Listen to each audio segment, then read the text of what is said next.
계속해서 언약에 대해서 우리가 말씀을 보고 있고 이제 오후에는 교회 세우기 어떻게 할까라는 주제로 보면서 또 언약 신학에 대해서 몇 번 살피는 가운데 다시 아브라함과 하나님이 맺으신 언약을 두 번 살펴봤는데 오늘 다시 한번 좀 상세하게 좀 보려는 그런 부분이 있습니다.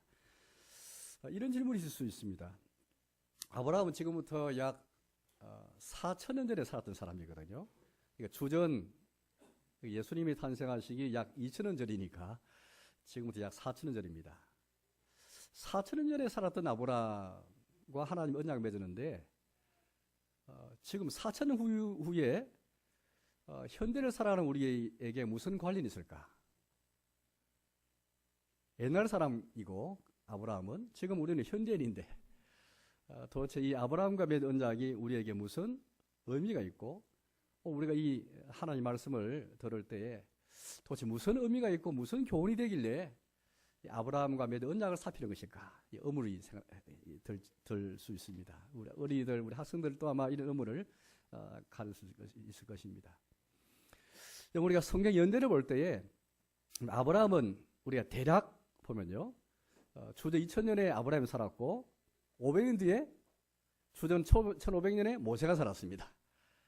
또 그 500년 뒤 주전 1000년에 다윗이 살았고 또 주전 500년에 이스라엘 백성이 포로에서 돌아오게 되었습니다. 이제 대략적으로 그러니까 요 연대를 생각하시면은 아브라함이 정말로 옛날에 살았죠.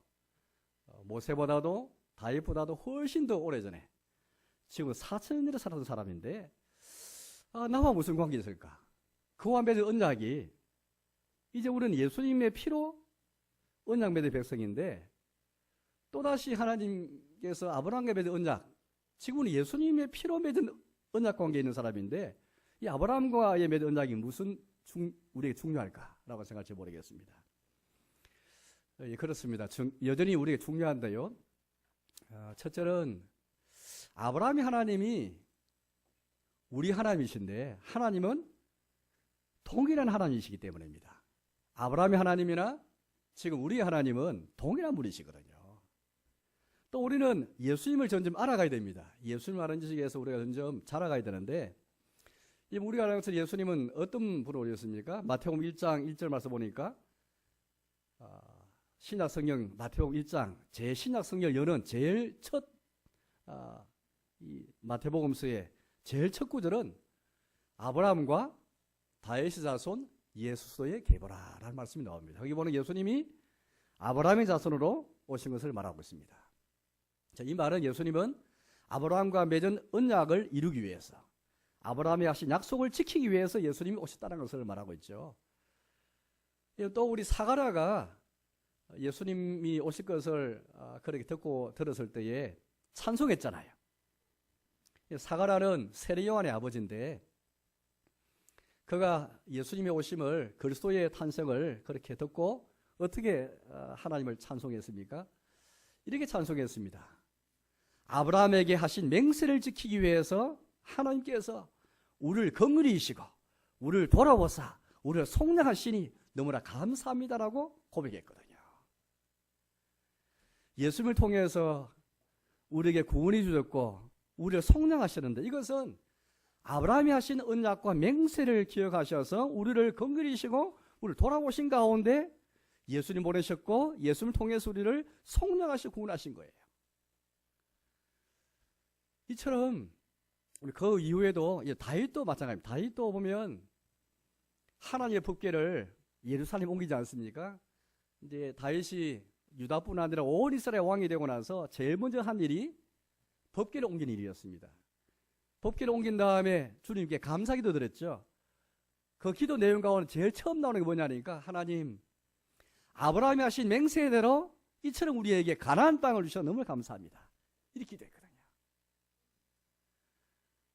모세도 마찬가지였고요. 또 심지어 엘리야, 선지자 엘리야 아실 거예요. 엘리야가 850명의 바알과 아세라라는 그런 우상을 섬기는 선지자, 거짓 선지자와 싸웠잖아요.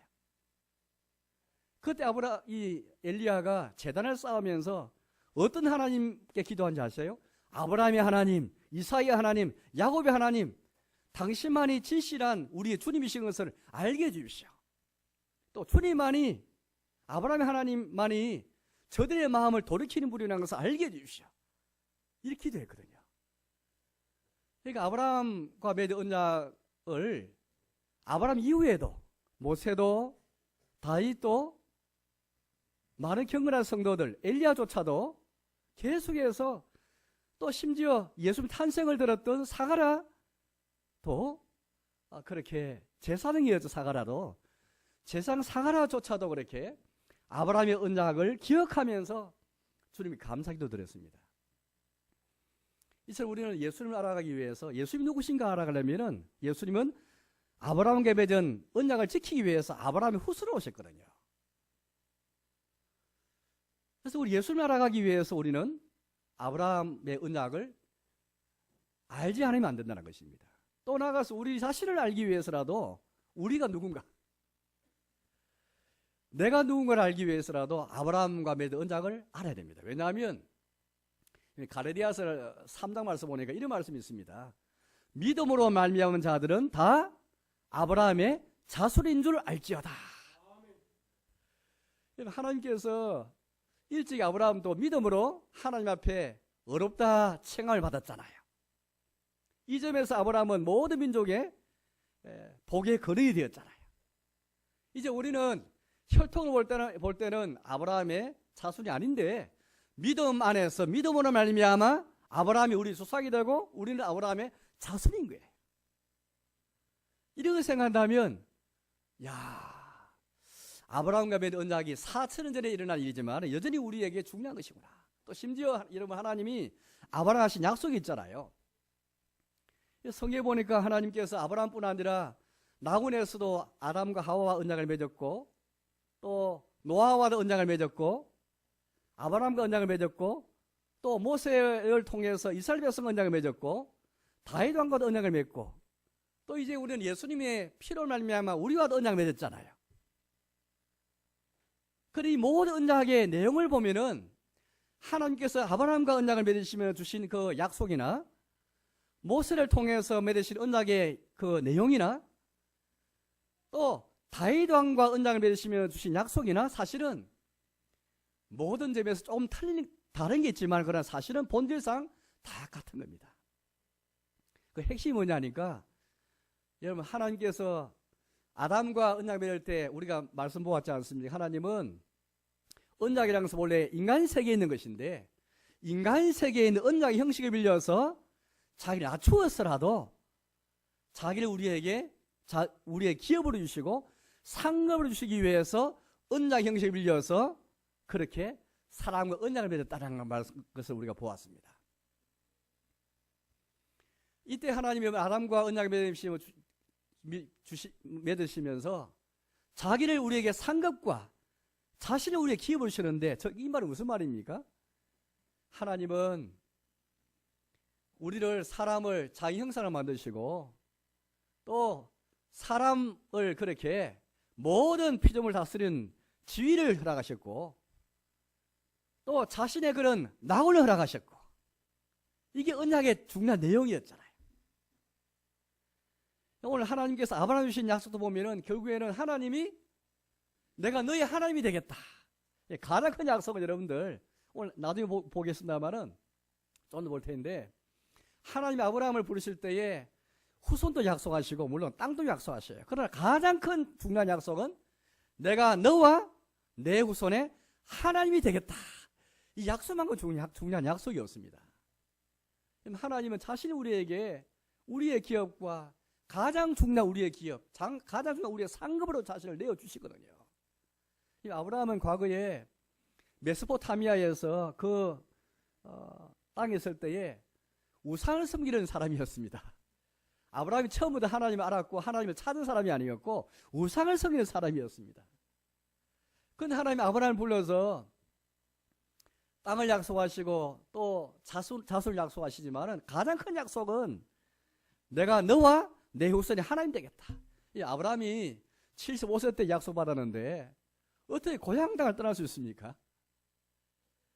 물론 자식이 없이 살았기 때문에 자식이 주어진다는 것은 큰 복이고, 그래서 떠난 이유가 될 수 있을지 모르겠습니다. 75세의 노인이 무슨 이유가 있어서, 무슨 중대한 이유가 있어서 고향을 떠날 수 있고 아비와 친척집을 떠날 수 있었겠습니까?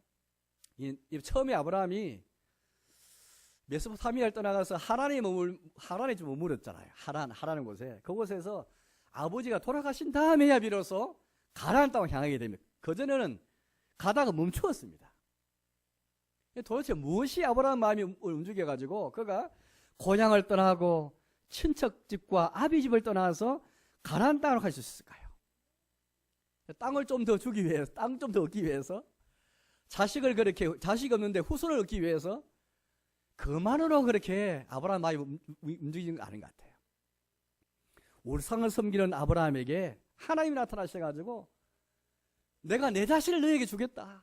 내가 너와 너 후손과 영원한 언약을 삼고 내가 너의 하나님이 되고 너는 나의 백성이 될 것이다. 이것만큼 큰 복이 없잖아요.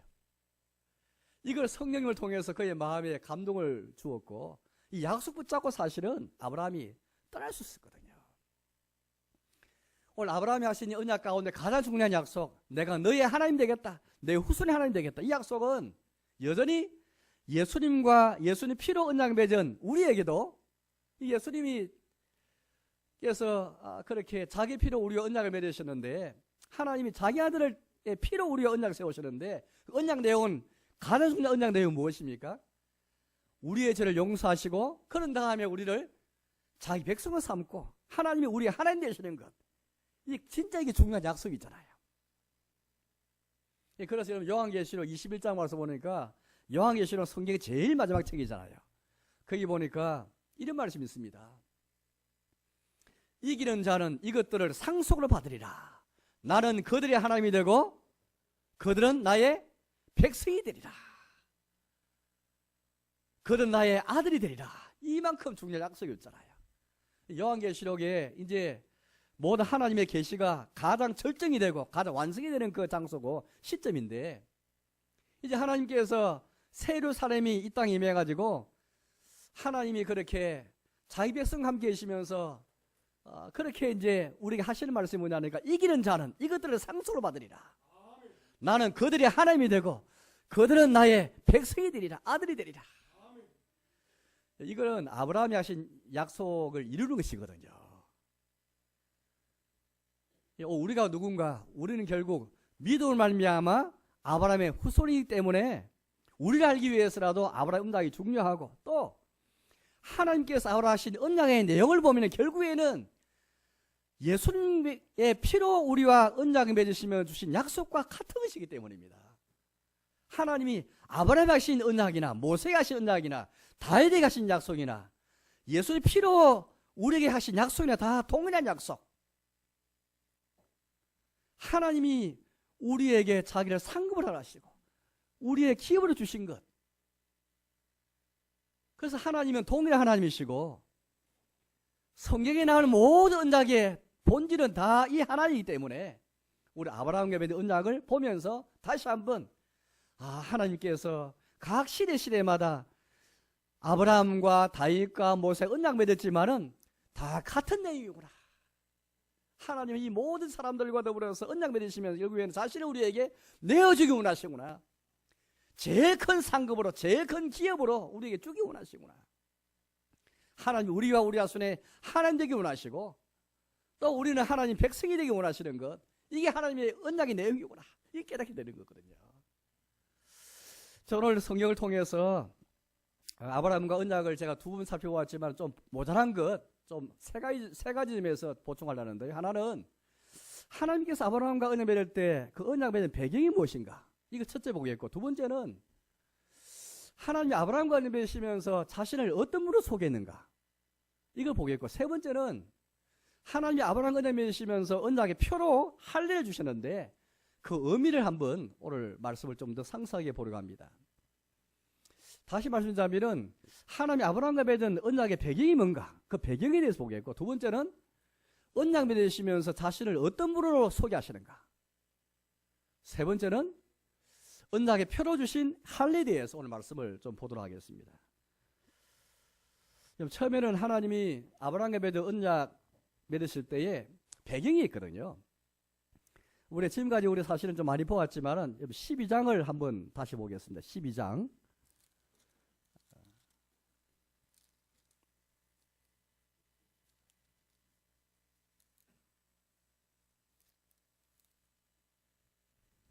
그럼 12장 1절과 2절을 12장 1절과 2절 3절까지 말씀 보겠습니다. 12장 1절 2절 3절 같이 읽겠습니다.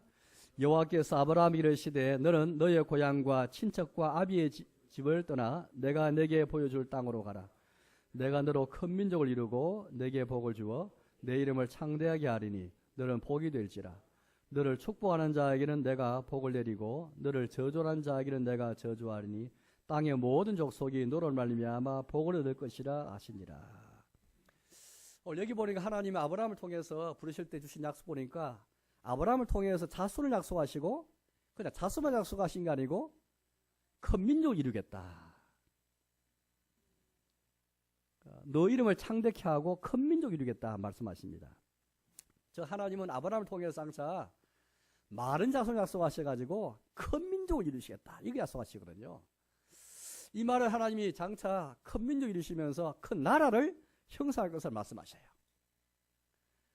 오늘 창세기 12장의 1절, 2절, 3절 말씀 보았지만은 하나님은 아브라함 통해서 큰 민족을 이루시고 큰 나라를 이루실 것을 말씀하시는데 이 배경은 뭐냐니까 사실은 창세기 6장부터 11장까지 말씀을 보아야 됩니다.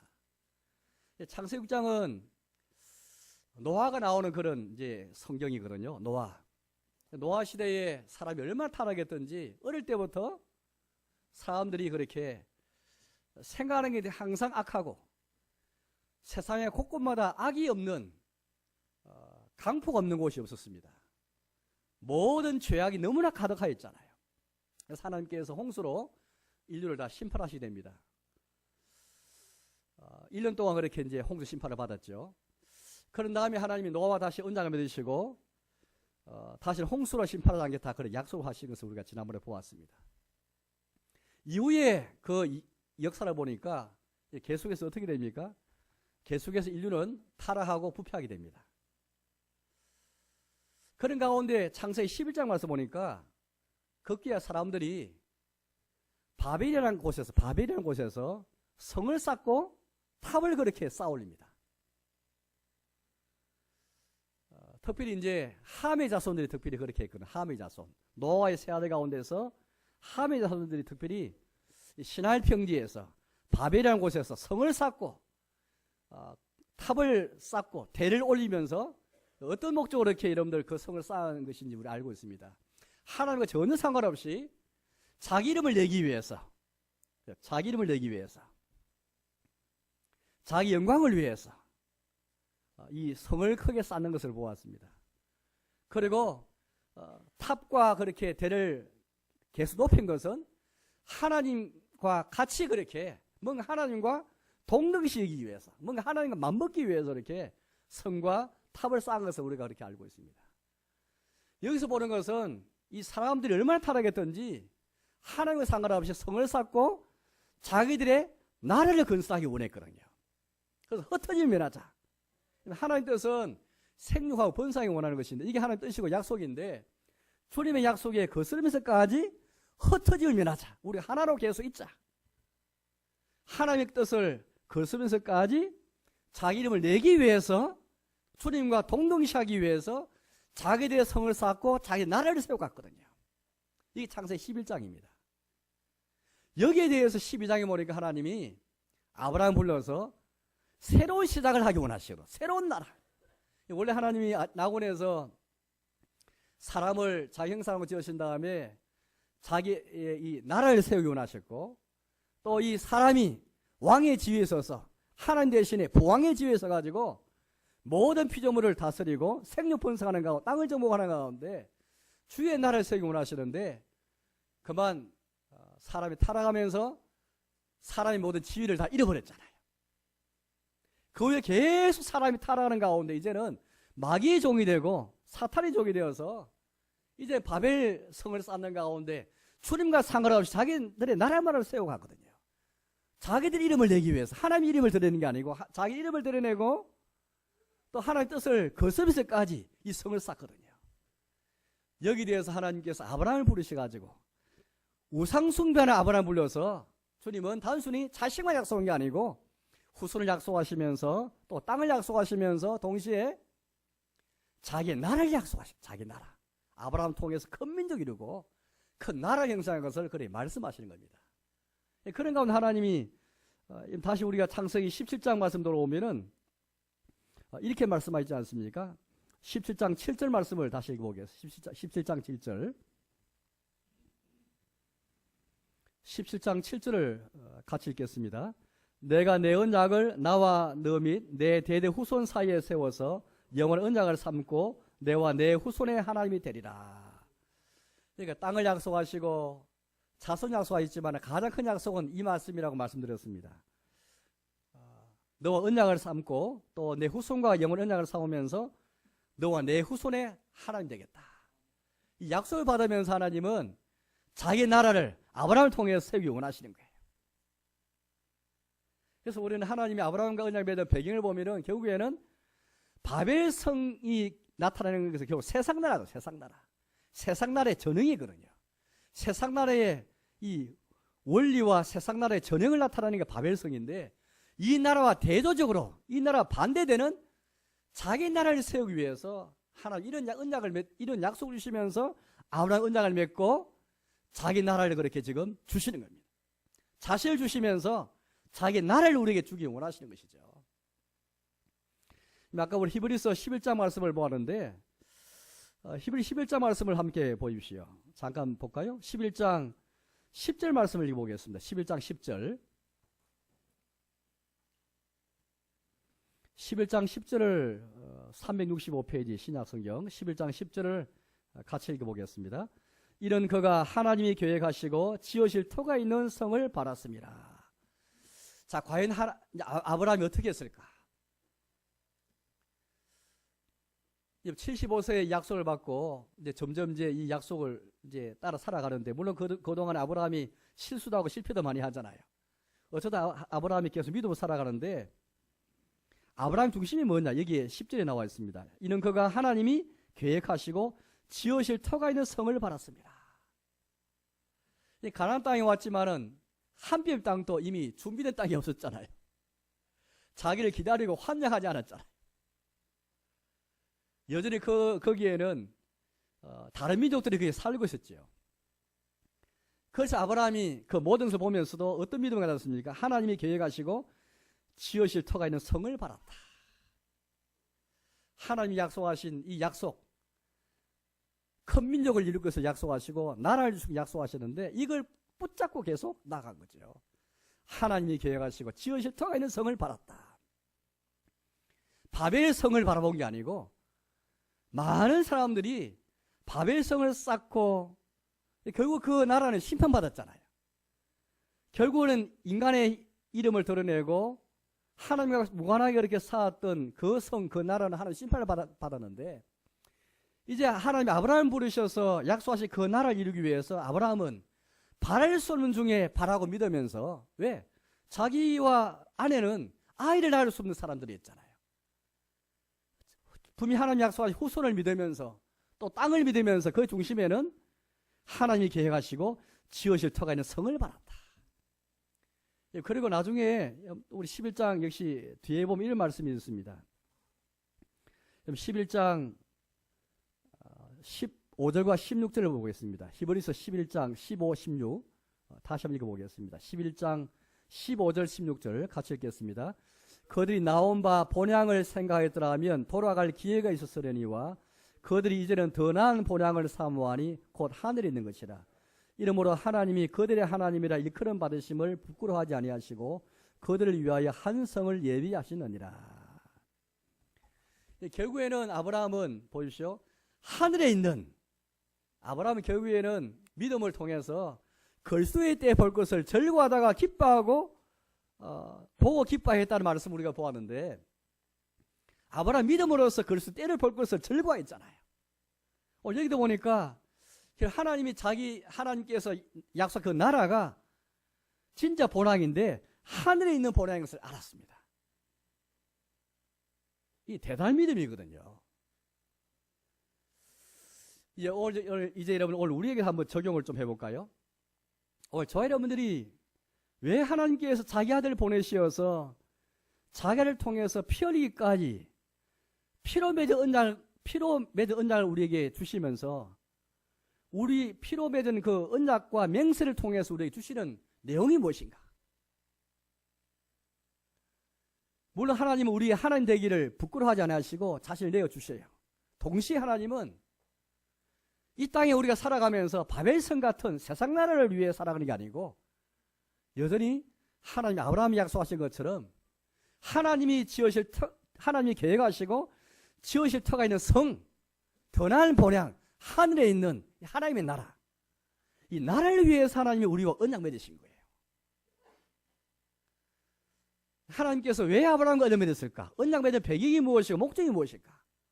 이제 우리는 하나님의 아들 예수 그리스도의 피로 우리와 언약 맺으시면서 주기를 원하시고 왜 우리에게 찾아오셔서 자기 아들 피를 통해서 우리와 언약 맺으시고 우리 주기를 원하시는 것이 무엇일까? 자신이 우리에게 상급을 주실 뿐 아니라 자기 나라를 허락하시거든요.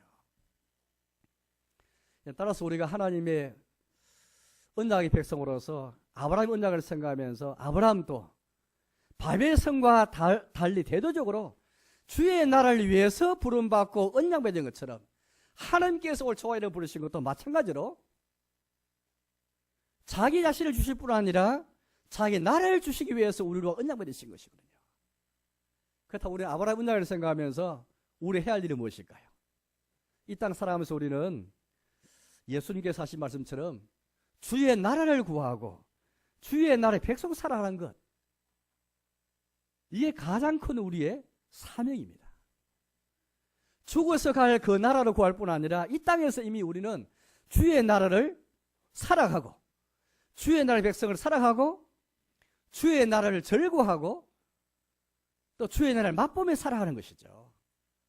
어린이 여러분, 우리 학생 여러분, 또 우리 교회 여러분, 우리가 정말로 주의 나라를 위해 살아가고 있습니까? 주의 나라의 백성 살아가고 있습니까? 이것을 위해서 하나님이 아브라함과 언약을 맺었고 아브라함의 후손 우리와도 예수의 피를 통해서 우리와 언약을 맺으신 것이거든요.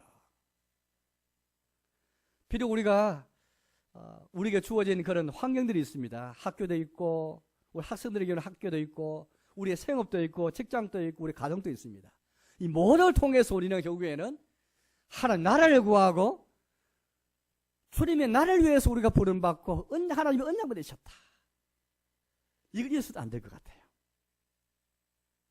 두 번째 우리 함께 살펴볼 것은 하나님이 아브라함과 맺으시면서 자신을 어떤 분으로 소개했는가를 좀 보겠습니다. 창세기 17장 말씀을 다시 돌아와서 1절을 읽어보겠습니다. 창세기 17장 1절 같이 읽어보겠습니다.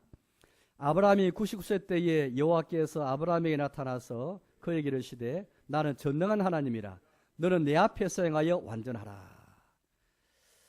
여기 보니까 나는 전능한 하나님이라 그렇게 말씀하셔요. 굉장히 중요한 그런 하나님의 그런 이름인데 하나님 이름은 너무나 다양하잖아요.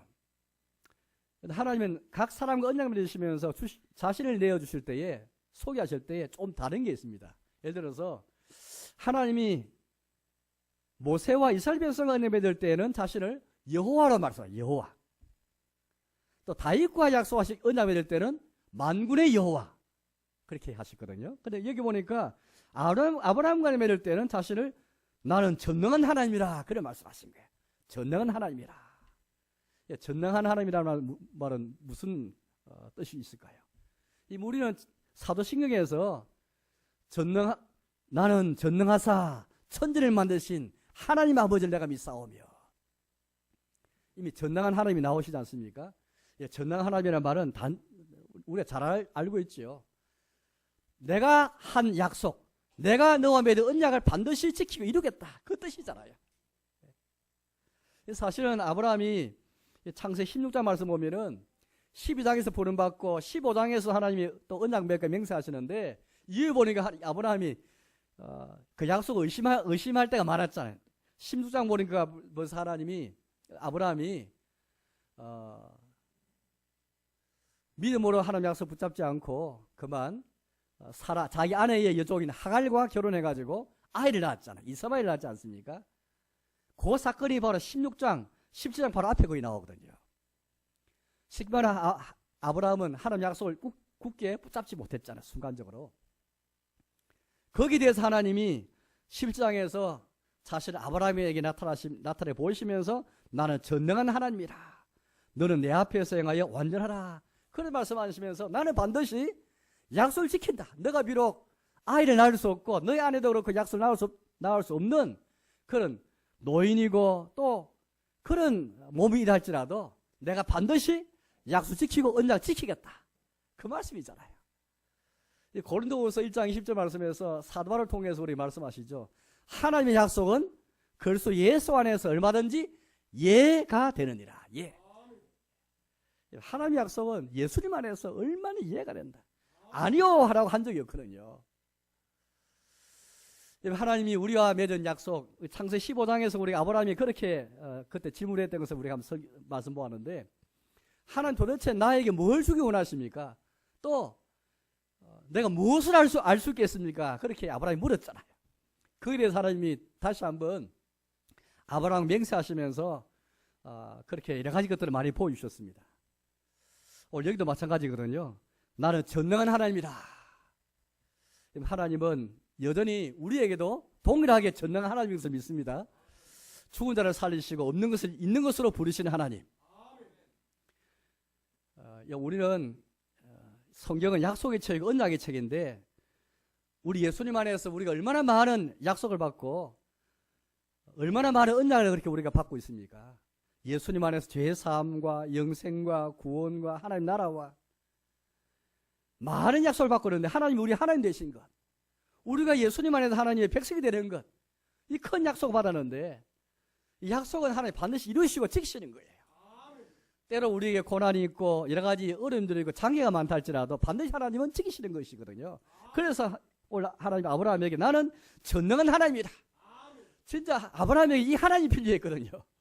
자식도 낳을 수 없고 나이도 노인이고 고향을 떠나야 되고 눈에 보이는 게 전혀 없잖아요.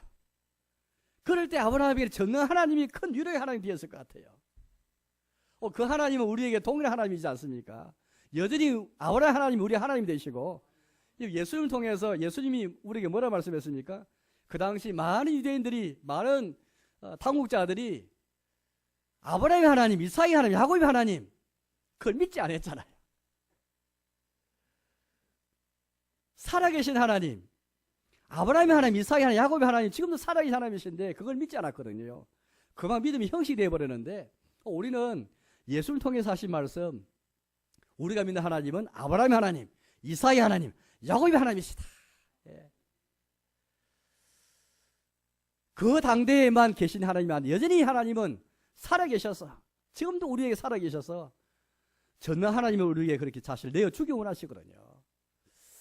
따라서 우리는 아브라함의 언약을 보면서 아브라함 하나님은 전능 하나님이시고 이 하나님 동일하게 우리 하나님이신 것을 알면서 분명히 하나님 약속은 예수님 안에서 얼마나 이해가 된다, 예세가 된다. 이걸 믿고 살아가야 되거든요. 종려일가 루터가 유명한 말 했잖아요. 우리가 아무리 지옥에 간다 할지라 설사 지옥에 있고 음부와 같은 그런 지옥과 같은 음부와 같은 고통이 내게 임한다 할지라도 뭐가 나를 구원한다고요? 하나님의 약속이 나를 구원한다. 분명히 하나님 나의 영생을 약속하시고 예수님 안에서 자기 아들을 피로 내어주기까지 영생을 약속하시고 구원을 약속하시고 자기 영원한 나라를 약속하시고 나의 하나님에게서 약속하시는데 이 약속은 반드시 지키신 거예요. 때로 우리가 죄를 짓기도 하고 때로는 이런 어려움이 있으면은 하나님 과연 나의 하나님이실까? 과연 하나님 나의 영생을 주실까? 또 우리가 또 죄를 짓고 나면 하나님 나의 정말 죄의 삶을 주실까? 진짜 하나님이 우리에게 영원한 나라를 주실까? 의심될 때가 많잖아요.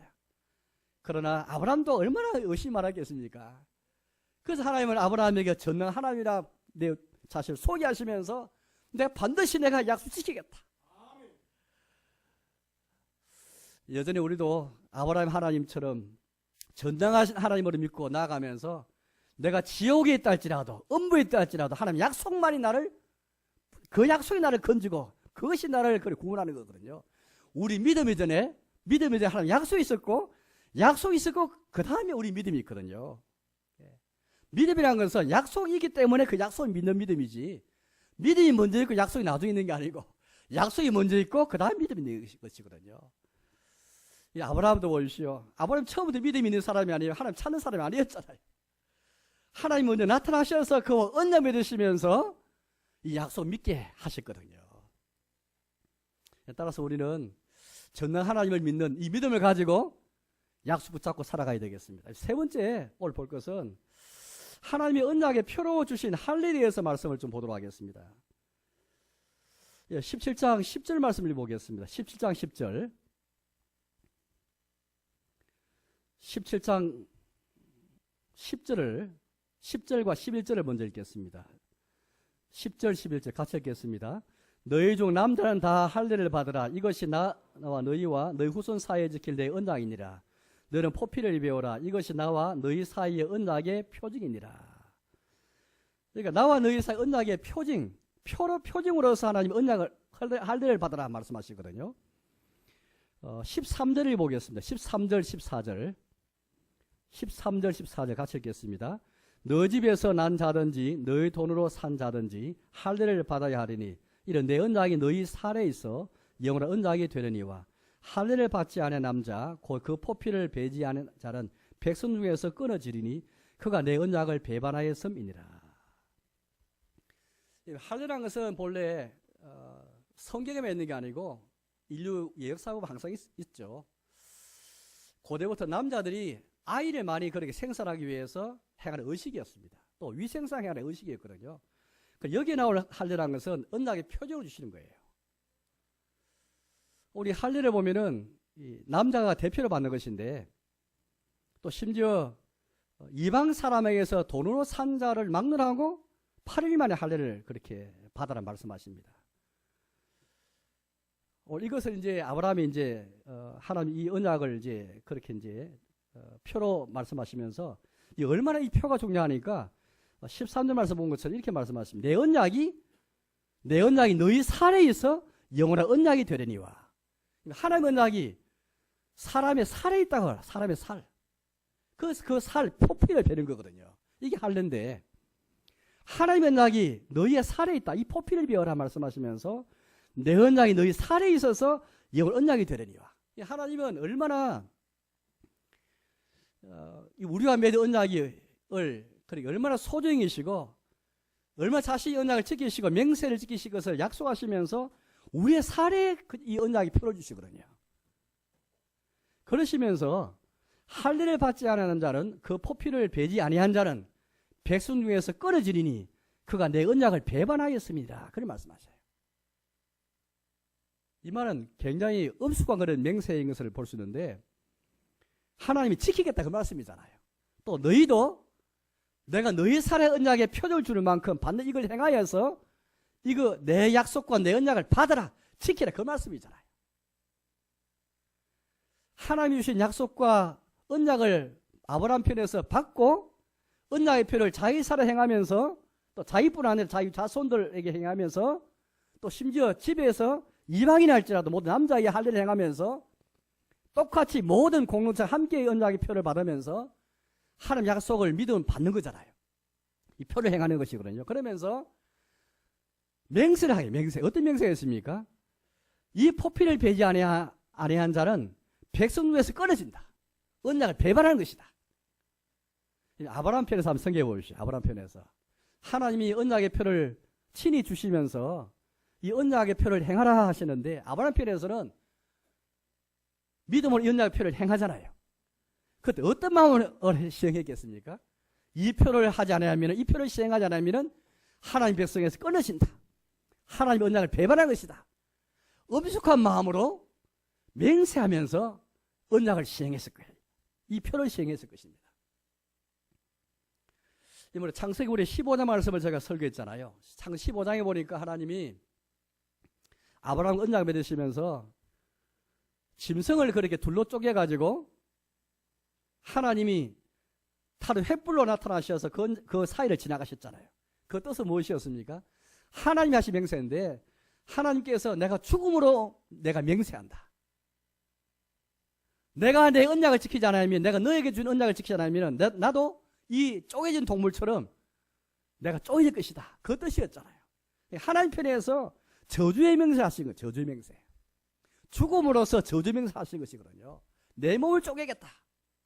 정말 하나님께서 이 언약을 주도하시면서 또 이런 사람의 언약의 방식, 그 당시 이런 이제 동물을 쪼개서 하는 이 방식은 하나님 아브라함이 하신 이 방식이 아니고 고대 근동에서 우리가 잘 아는 히타이트 족속, 헷 족속, 이런 족속들이 많이 해가는 풍습이었습니다.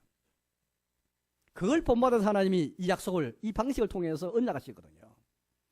그럼 오늘 11장을 보니까 이제는 아브라함이 물론 하나님이 친히 언약의 표를 정하셔서 주신 것이라 하지만은 아브라함 편에서 맹세하는 거예요. 왜? 이 언약의 표를 하지 않으면은 언약을 배반하는 것이고 하나님 백성 가운데 끊어지는 것이기 때문에 아브라함 편에서 엄숙하게 저주의 맹세를 하는 것이거든요. 이게 굉장히 중요한 의미가 있습니다. 느헤미야 시대에 보면은 느헤미야를 통해서 하나님의 백성들이 이제 언약을 맹세하지 않습니까? 그때 여러분들 이런 표현이 기억하실 거예요. 이 언약에 참여하면서 모든 백성들이 언약도 맺고 저주의 맹세를 하면서 저주의 맹세하였다는 표현이 나오거든요. 그냥 약속만이 아니고 저주의 맹세. 우리 어린이들 여러분 그런 우리 그 말이 있죠. 약속이 얼마나인지 내가 지키겠다 말하면서 내 약속 안 지키면 내 장을 찢으라. 그런 표현도 있잖아요. 그 말이 무슨 말? 저주의 맹세, 저주의 맹세. 그냥 약속만 하는 게 아니고 내 약속 안 지키면 내 손을 그렇게 장을 찢으라. 그런 말 하는데 고대 근동에도 약속의 엄중함을 말하기 위해서 이런 인간 세계에서 이런 언약을 맹세 의식을 많이 한 것 같아요. 하나님 이런 행식을 빌려가지고 지금 이제 우리에게 약속을 하시는데 11장의 말씀 보니까 이것은 하나님의 언약의 표를 우리에게 친히 주시면서 이제는 아브라함 편에서 이 언약의 표를 시행하면서 어떤 마음을 했는가 잘 생각해 보십시오. 이 표를 행하지 않으면 왜 언약을 배반하는 것이고 언약 표기 때문에 하나님 백성 가운데 끊어질 것이다. 이만큼 저주가 있습니다. 여러분들. 하나님 백성이 끊어지는 만큼 저주가 없잖아요. 하나님 백성에서 끊어지는 만큼 큰 저주가 없거든요. 그런 마음 가지고 언약의 표를 자기의 살에 행하는 겁니다. 하나님 언약이 내 살에 있다 말씀하시면서 이게 첫 번째 볼 것이고 두 번째는 하나님께서 이 언약의 표 할례를 행하시면서 하신 말씀이 있습니다. 이게 뭐냐니까 아까 1절 말씀 보았지만 17장 1절 말씀 본 것처럼 나는 전능한 하나님이라 너는 내 앞에서 행하여 완전하라. 아브라함이 주님 앞에 약속 믿지 못하고 온전하게 행하지 못했잖아요. 하갈이라는 여인과 결혼해가지고 이스마엘을 낳았잖아요. 이스마엘은 약속의 자녀가 아니었지 않습니까? 그 배경 속에서 하나님이 전능한 하나님이라 너는 내 앞에 행하여서 완전하라 그런 말씀하셨잖아요. 아브라함이 할례를 행하면서 그냥 표만 행하면 되겠다. 요 마음과 얘기했습니까? 그렇지 않습니다. 할례를 행하면서 언약의 표를 행하면서 엄숙한 마음으로 이 표를 행하지 않으면 언약을 배반한 것이다. 하나님 백성 가운데 끊어지는 저주가 있을 것이다.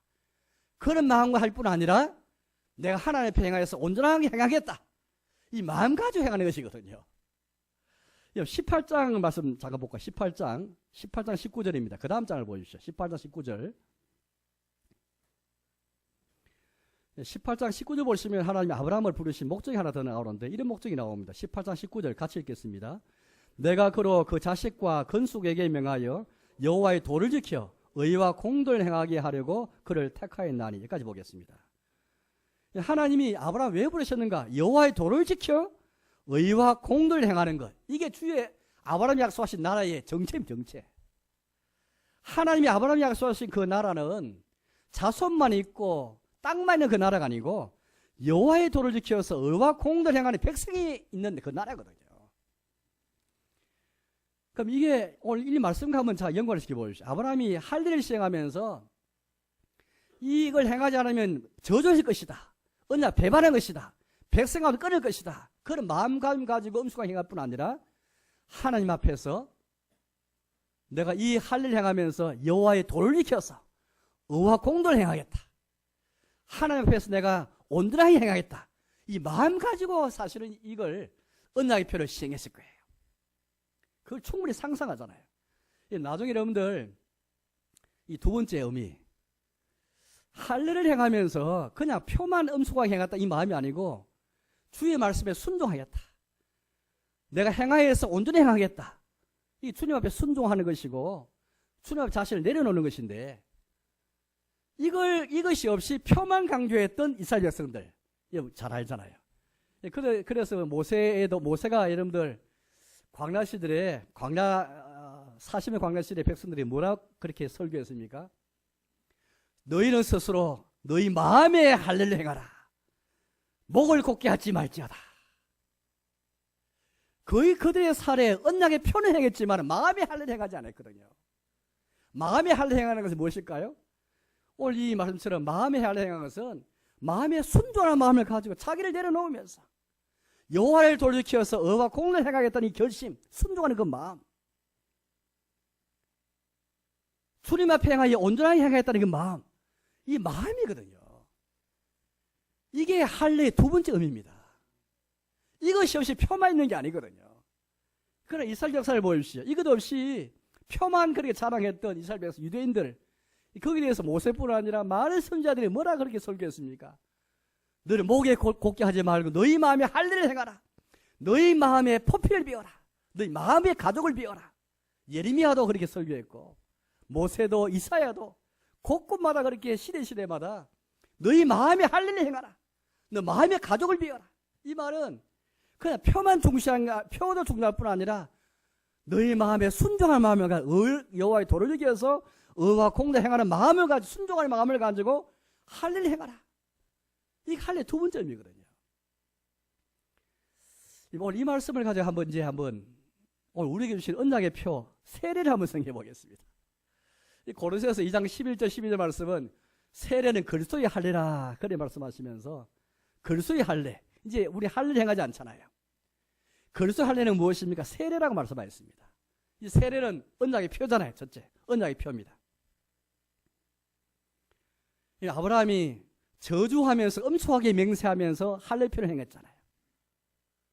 오늘 여러분들은 세례를 행하실 때에 어떤 마음 가지고 서약하고 맹세했습니까? 혹 그때는 우리가 잘 몰랐다 할지라도 다시 한번 우리의 서약과 맹세를 생각하면서 우리가 주님 앞에 하나님 앞에서 또 회중 앞에서 우리 한 서약 그 맹세, 단순히 언약의 표만이 아니고 음숙과 저주의 맹세라는 것이 서약이었거든요. 우리가 세례 서약 4가지였거든요. 하나는 당신은 죄인인 것을 인정하는가.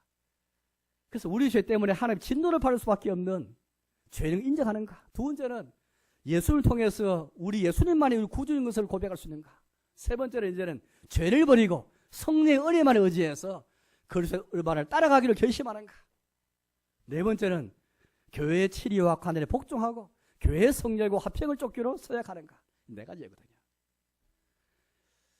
우리는 내가 세례받을 때나 입교할 때는 설사 내가 잘 몰라서 했던 할지라도 우리가 받은 세례를 생각하면서 오늘 하나님이 아브라함에게 언약의 표 할례를 주시면서 아브라함이 엄숙하며 저주의 맹세를 가지고 이렇게 느헤미야 시대에도 예레미야 시대에도 저주의 맹세를 하면서 모세 시대에도 저주의 맹세를 하면서 언약에 참여했거든요. 오늘 저 여러분 세례와 입교를 통해서 하나님 언약에 참여하면서 그 당시 잘 몰랐다 할지라도 지금 우리의 세례를 생각하면서 다시 한번 우리의 세례를 향상시켜 나가면서 엄숙한 마음, 그 맹세의 마음을 다시 회복해야 됩니다. 나아가서 마음의 할례를 받으라고 말씀하신 선지자들의 그 말처럼 우리도 주님을 향한 순종하는 마음, 그냥 세례표만 자랑하는 게 아니고 나 세례 받았어, 나 입교했어, 그것만 자랑할 게 아니고 이 역사를 보면은 그 표만 자랑하는 사람이 얼마나 많았습니까? 유대인들, 바리새인들, 또 교회 역사를 보면은 중세 시대의 그 신자들, 많은 사람이 시대마다 우리 자신도 그럴 수 있거든요. 나는 세례 신자다. 표만 자랑하는 것, 표도 언약의 표기에 정말 귀중하고 소중하지만은, 그러나 우리 세례를 통해서 이 표를 보면서 주의 언약을 보고 주의 언약과 하나님의 약속을 우리가 바라보고 붙잡아야 되고, 동시에 나아가서 이 언약 안에서 우리는 내가 하는 그 서약, 맹세가 얼마나 중요한 것을 한번 생각하면서 약속을 지키기 것을, 그 맹세를 지키기 위해서 다시 다짐하는 그런 계기가 될 뿐 아니라, 내가 받은 세례를 통해서 내가 얼마나 주님께 순종하는가, 얼마나 내가 내 자신을 내려놓고 하나님께 순종하는가, 이 마음 없이 세례 표만 주자는 것은, 생각하는 것은 이게 얼마나 잘못된 것을 깨닫게 되거든요. 사랑하는 여러분, 오늘 아브라함과 하나님께서 아브라함 언약 맺으시며 표로 주신 이 할례는 그 표 자체보다도 하나님 약속을 가리키고 언약 가리키고, 또 그 서약을 통해서 아브라함이 저주 맹세를 하였고, 동시에 하나님의 도를 지키겠다는 순전한 마음을 가지고 할례를 행한 것처럼 오늘 우리도 마찬가지인 것입니다. 오늘 저와 여러분들이 이 세례를 귀중하게 여기면서 이 세례를 통해서 우리는 하나님의 약속이 뭔가, 나와 맺은 하나님의 언약의 내용이 무엇인가, 내가 세례 받을 때, 입교할 때 했던 그 서약, 그걸 다시 한번 돌이켜보면서 동시에 내 마음에는 주님께 순전한 마음을 가지고, 이 세례를 통해서 우리는 예수 그리스도 합하여서 죄에 대해 죽은 자요, 의에 대해서는 산 자로 여기는 그 고백했지 않습니까? 죄에 대해서 죽은 자요, 의에 대해서 살고 하나님에 대해서 산 자로 여기는 그 마음을 가지고 헌신하는 그 마음, 이 마음을 살아가는 게 세례 신자 살아가는 것이거든요. 이거 없이 우리가 표만 자랑하는 것, 그렇기 때문에 우리는 똑같이 광야시대 이스라엘 백성처럼, 유대인처럼, 바리새인처럼, 중세시대 신자들처럼 그렇게 살아갈 수밖에 없거든요. 우리 언약의 표도 규정일 뿐 아니라 이 표를 통해서 하나님의 언약과 하나님 맹세를 보면서, 또 우리의 서약을 깊이 생각하면서 우리의 세를 더 향상시키고 더 발전시켜 나가는 것, 더 순종한 마음을 더 다지는 것, 더 순종의 삶을 살아가는 것, 죄에 대해 죽고 의에 대해 사는 삶을 살아가는 것, 이게 아브라함의 언약을 생각하면서 우리의 언약을 돌아보라는 그런 일일 것입니다. 이제 말씀에 돌아가겠습니다. 사랑하는 여러분, 4,000년 전에 하나님이 아브라함에 맺은 언약은 여전히 우리에게 해당됩니다. 아브라함 이후에도 모세도 다윗도 엘리야도 아브라함 언약 신앙 가졌고, 사가라도 제사장 사가라도 언약 신앙 가졌습니다. 아브라함 언약을 귀히 여겼고 아브라함 언약을 붙잡았죠. 우리도 아브라함 언약 가운데 중요한 언약, 아까 창세기 17장 7절, 내가 너와 내 대대 후손 사이 영원한 언약을 맺고 너뿐만 내 후손의 하나님이 되겠다, 약속. 아무리 내가 힘들고 어렵고 혹 내가 죄 가운데 있다 할지라도 여전히 하나님은 우리 하나님 되실 것을 약속하셔요. 이 약속은 정말 중요한 약속이거든요. 하나님이 우리 하나님 되는 만큼 이만큼 중요한 자산이 없습니다. 집을, 우리가 큰 집을 살고 많은 돈을 벌고 이것도 중요하지만, 그러나 하나님이 우리 하나님 되시는 것, 우리 하나님 백성 되는 것, 이만큼 중요한 약속이 없잖아요. 내가 이기는 자에게는 내가 이것들을 상속하리니 나는 그들의 하나님이 되고 너희는 나의 백성이 되리라. 약속 붙잡는 것. 아무쪼록 아브라함 언약을 기억하면서 언약 신앙을 가지고 살아가는 저와 이런 되시기를 주님의 이름으로 축복합니다. 함께 우리 한번 기도할까요?